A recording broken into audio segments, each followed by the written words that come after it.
So we're at the very early stages this sparkling new year, and I wanted to do a talk where I needed to hear the message. Frequently, that's how I pick the topics for the talks. Sometimes I get the talks in my sleep, and it makes for some interesting dreaming all night long. And I'm going to have to ask Kenneth Gray about that on Tuesday when I take the dream interpretation workshop, because there's some times where messages will come through me. This one didn't. This one I thought about, and this one I prayed about. What I wanted to talk about was how do we begin this year in peace and keep the peace present in the midst of chaos. So we participated in the Burning Bowl last week, and we burnt up all of the things we wanted to release. That's what Unity people do. Almost in every Unity church, there's some kind of burning bowl going on. So I was talking to my friend who's a minister at a church in Arizona. On Monday, she told me a story of trying to get back from her home after church. Now, her church is on the other side of a big mountain from her home. And as she made her way home after Sunday service, she drove up the mountain to get home. And it was snowing pretty good as she climbed that mountain. When she got to the first dip in the road, you know, mountains, they don't just go straight up. You go up and then you come down a little. And so she got to the first dip in the road going up the mountain. Her car started to slide down. She said in that moment, she said something like, "Dear God, help me." She might have been in shock, but it was something like that. She couldn't remember her exact words, but she called out to God because it was scary. Her car stopped 6 inches from the guardrail. Phew, that was close. Except that now she was sticking out in the middle of the road and she was stuck. So a big snowplow passed her by, headed up the mountain to plow the snow, just passed her by. But she looked up that way, and a Jeep was coming down her way, and it was sliding as her car had done towards her. And she was in the road. But the Jeep stopped just short of hitting her. And the Jeep guy rolled his window down, and he said, "Hey, do you need help?" Which she needed help. So he asked her if she had a rope, and she did not. By now, there was another truck coming up the mountain from the opposite side, and he started to slide into them. He missed hitting the Jeep and my friend, but guess who had a rope? Yep, the sliding truck guy had the rope. In the end, the Jeep guy borrowed the truck driver's rope and pulled my friend out. He pointed her back in the direction of her church, away from home, because she had just started up this mountain. She called a member of the church, and they had an impromptu pajama party sleepover. So as we talked about it on the day after it happened, she said she was really surprised, but not surprised at how calm she was. Because as she spoke out, "Dear God, help me," she had this feeling of all is well. And all is well feels like peace in the midst of chaos. So when we talked, we acknowledged and blessed the angels around her. We blessed the Jeep guy. We blessed the truck man with the rope. And God, who stopped her car 6 inches from the guardrail of the mountain, that was God, okay? We even blessed the snowplow guy. We blessed her for knowing her oneness and peace in the midst of chaos and trouble. We blessed the church member who took her in for the night, this slightly shaken minister. When bad things happen, Mr. Rogers said, "Look for the helpers. They're all around." And she had many helpers. So last week we did this beautiful burning bowl ceremony, and we burned all the things that we didn't want to bring into the new year. Or maybe you stayed at home and you made some New Year's resolutions on your own. But so far, has anyone been challenged to pick up the thing you released and make it yours again? That's just me? Okay. Because I told you this might happen. I don't want to say I told you so, but you know, because I know. As we release what we need to release, the tie to it gets a little stronger. And for a bit, we may have to release it every day. We may have to release it every hour of every day until it's released from our lives for good. It's the same with behaviors. You know, I run a behavioral program for people with developmental disabilities. And whenever we start to work on a behavior with somebody, the behavior goes up before it comes down. And I tell the staff, don't worry about it. It's going to come down. We're just aware of it now. That tip might come in handy when working with children or spouses. Just saying. You know what picking up the thing you released is like? It's a lot like forgiveness. How many times should we forgive? There's a Bible verse for that. Matthew 18:21 said, Then Peter came up to him and said to him, Lord, how often will my brother sin against me and I forgive him? As many as 7 times? Jesus said to him, I do not say to you 7 times, but 70 times 7, meaning again and again and again. Some forgiveness for me is easy. I turn the other cheek and I usually walk away. I'm not even thinking twice about forgiving. The forgiveness was already done when the thing happened. But if I've been deeply hurt, and those hurts that come from family or people that we thought of as our good friends, those are the ones that I have to forgive over and over. 70 times 7 times 1,846 for me. That's a lot. But it comes down to this, my friends. If I want peace in the world, I need to become that peace.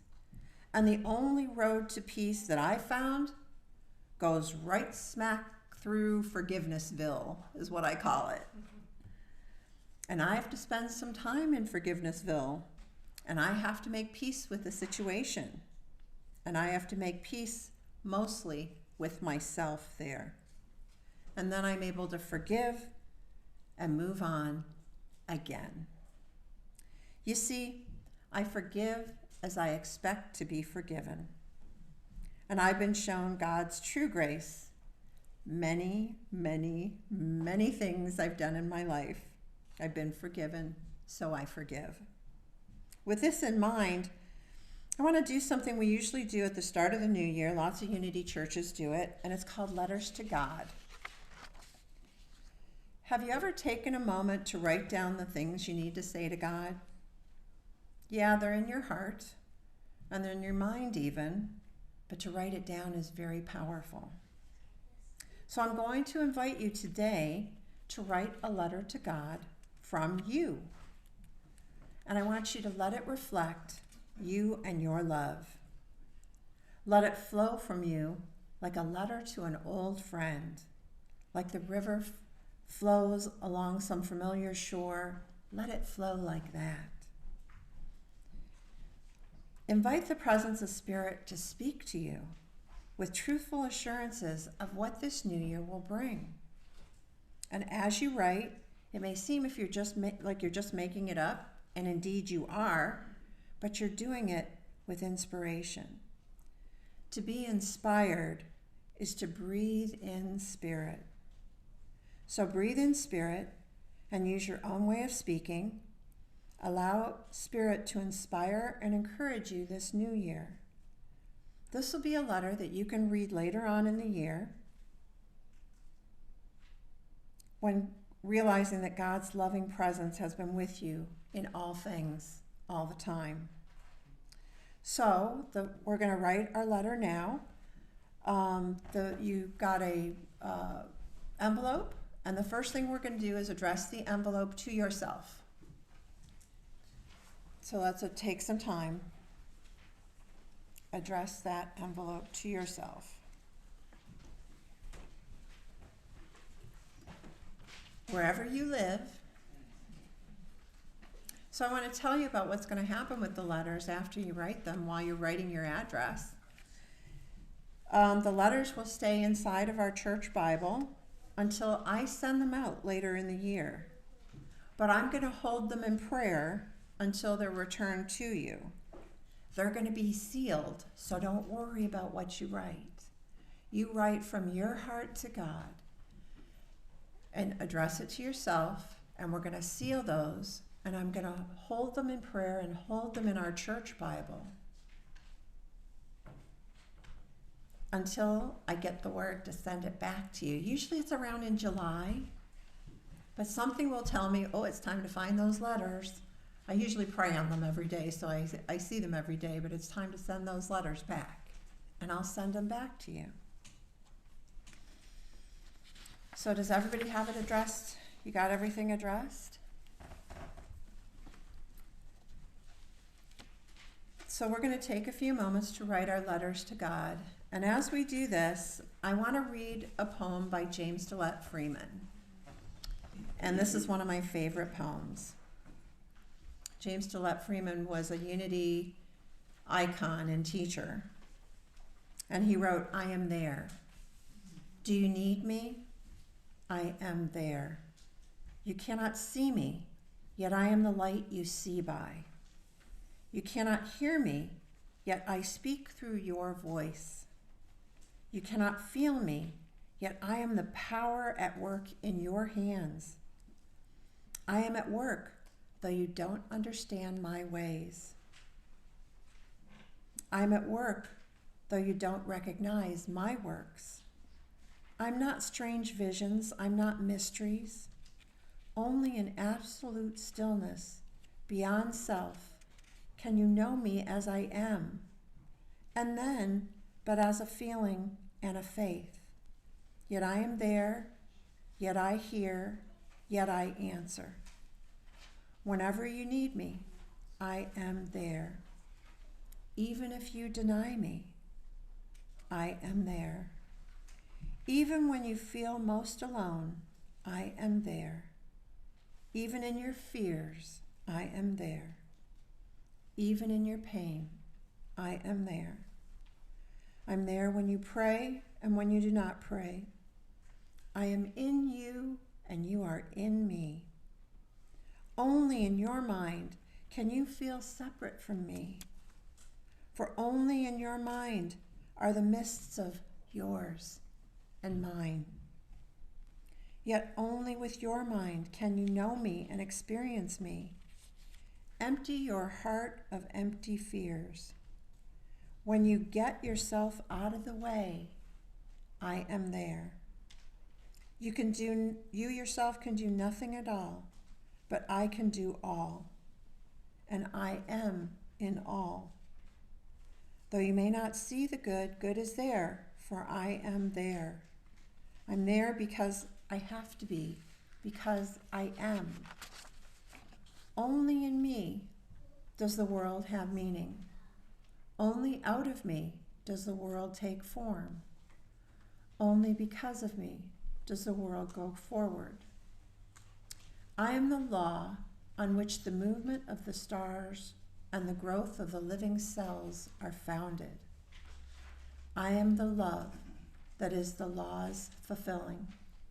I am assurance. I am peace. I am oneness. I am the law that you can live by. I am the love that you can cling to. I am your assurance. I am your peace. I am one with you. I am. Though you fail to find me, I do not fail you. Though your faith in me is unsure, my faith in you never wavers. Because I know you, because I love you. Beloved, I am there.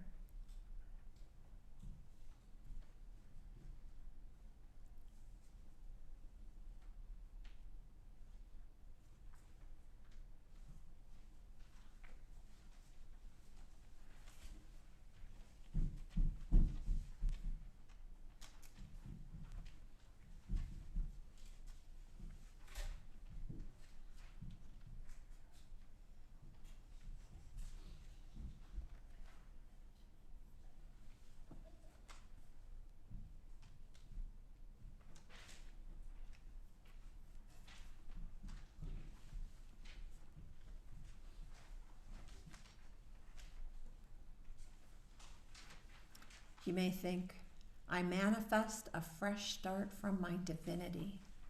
It's up on the screen right now. That's from Dr. Paul Hasselbeck.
So when you're done, you're just going to seal that.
Seems like everyone is about finished. what we're going to do is we're going to hold those letters over our heart. Oh, hold it over that heart space that you have. In closing, Jesus often asked, "Do you believe?" before he prayed with someone for a miracle. A more correct translation in today's language would be, "Can you accept?" Can you accept? Can you accept? Yes. Wow. Yes. Robin's the only one who accepted. Robin and too. Can you accept? Yes. As you open up your heart space to God and you know oneness with God and you're holding this letter that you've poured your heart out, can you accept all the good that God has to give you this year? Yes. Yes. Then let it be done to you according to your acceptance. And we're going to all say together, "I manifest a fresh start from my divinity." I manifest a fresh start from my divinity. Let's do it again. More energy. I manifest a fresh start from my divinity. One more time. I manifest a fresh start from my divinity. Yes. Today's talk. I am refreshed and renewed. In the midst of chaos, I am peace. And just remember that going forward this week. Thank you all for letting me speak to you today. Namaste.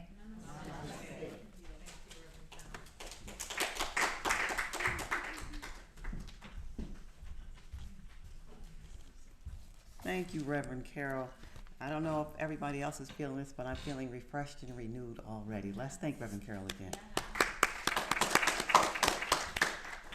Now Tim will perform a special song, an original song called Peace on Earth. Yeah. All right.